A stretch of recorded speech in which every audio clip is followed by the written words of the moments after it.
Today we have a lecture based on Unit 2 about organizational structure. Here are the key terms that we will be using, so let's define each one first before going on to the diagrams. So, delegation is the passing of control, authority, and responsibility to another person to carry out specific activities. The span of control is the number of people directly accountable and reporting to one manager.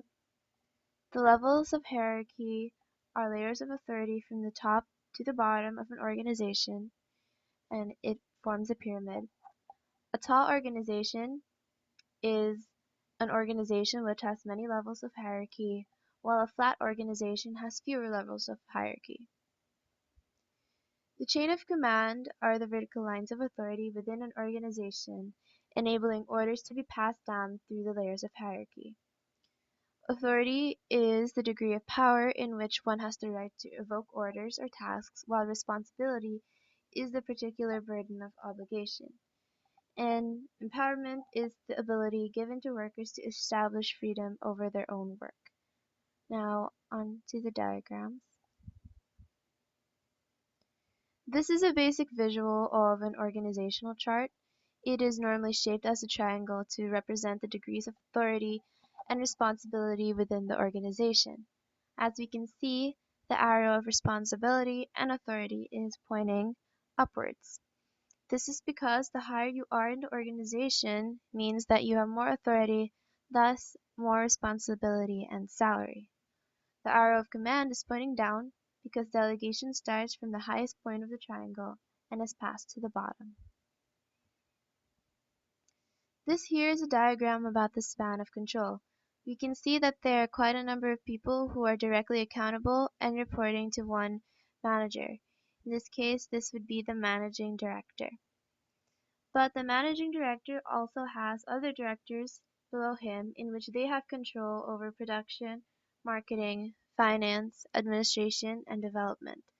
Furthermore, each of these departments would also have control over the groups of people which carry out the department's tasks. The triangle on the left depicts tall hierarchy. It is called that because it has a greater amount of layers of authority, while the triangle on the right is a flat hierarchy due to its few numbers of layers of authority.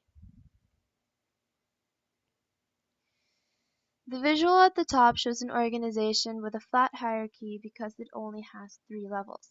This organization is probably much smaller than others due to its lesser personnel. However, it has many advantages because of the trust involved within the levels of hierarchy.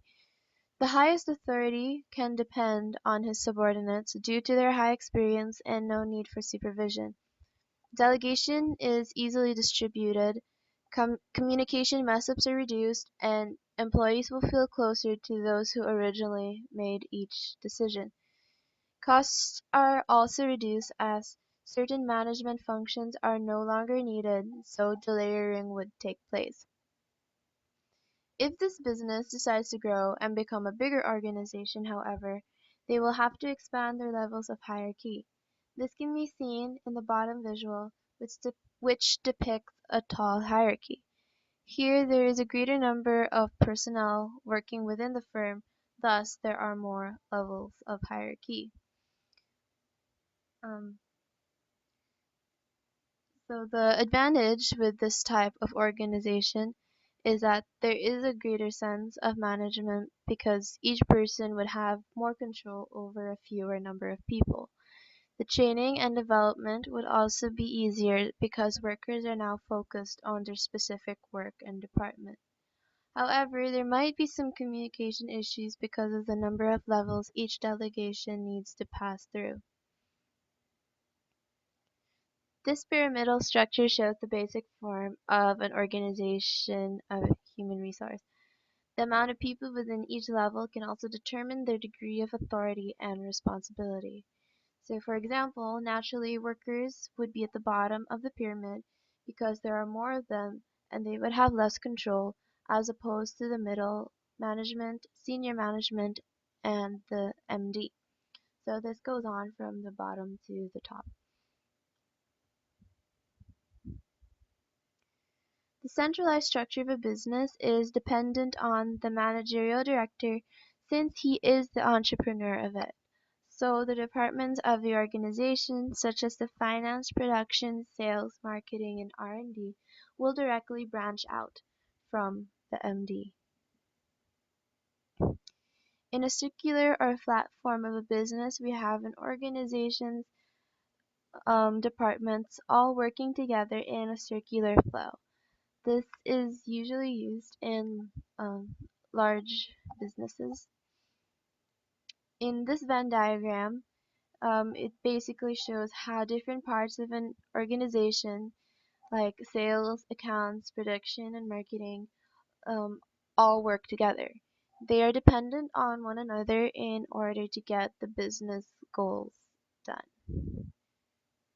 So that's it. Thank you.